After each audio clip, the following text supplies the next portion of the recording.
আপার claim plus 6WDG। আমাদের দেশে সাধারণত 3 ধরনের মাজরা পোকা ধানের ক্ষতি করে। এগুলো হলো হলুদ মাজরা, কালো মাথা মাজরা, গোলাপি মাজরা। ধান গাছে মাজরা পোকা আক্রমণের লক্ষণসমূহ। মাজরা পোকার লার্ভাগুলো কাণ্ডের ভেতরে থেকে খাওয়া শুরু করে এবং ধীরে ধীরে গাছের ডিগ পাতার গোড়া খেয়ে কেটে ফেলে। এতে ডিগ পাতাগুলো মরে যায়। শীষ আসার পর মাজরা পোকা ক্ষতি করলে সম্পূর্ণ শীষ শুকিয়ে যায়। একে সাদা শীষ, মরা শীষ বা হোয়াইট হেড বলে। ধান চাষে মাজরা পোকা একটি মারাত্মক ও জটিল সমস্যা। মাজরা পোকার আক্রমণে ফলন মারাত্মকভাবে কমে যায় আর মাজরা পোকা সঠিকভাবে দমন করতে না পারলে কমপক্ষে 40% থেকে 50% ফসল নষ্ট হতে পারে।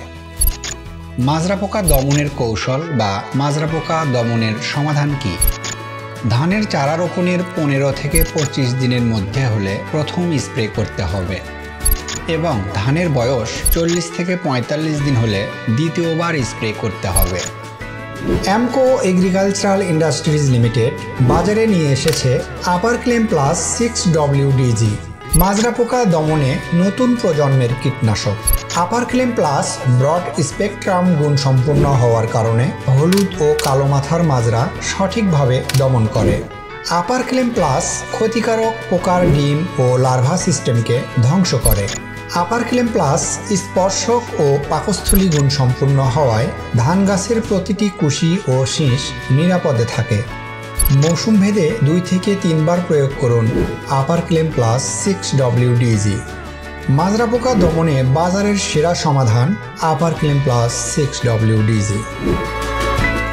কিভাবে ও কি পরিমাণ স্প্রে করবেন? 33 শতক ধানের জমি বা বিঘা প্রতি স্প্রে করার জন্য 100 গ্রাম আপার ক্লেম প্লাস সারের সাথে মিশিয়ে অথবা 48 থেকে 64 লিটার পানিতে মিশিয়ে সকালে বা বিকেলে স্প্রে করবেন। অবশ্যই প্যাকেটের স্বাস্থ্যবিধি নির্দেশনা মেনে ব্যবহার করবেন।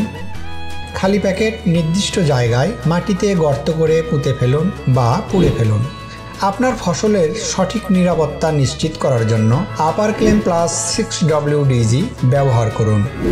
আপার ক্লেম প্লাস 6WDG আজই সংগ্রহ করুন নিকটস্থ সরকার অনুমোদিত বালাইনাশকের দোকান থেকে। ধন্যবাদ সবাইকে।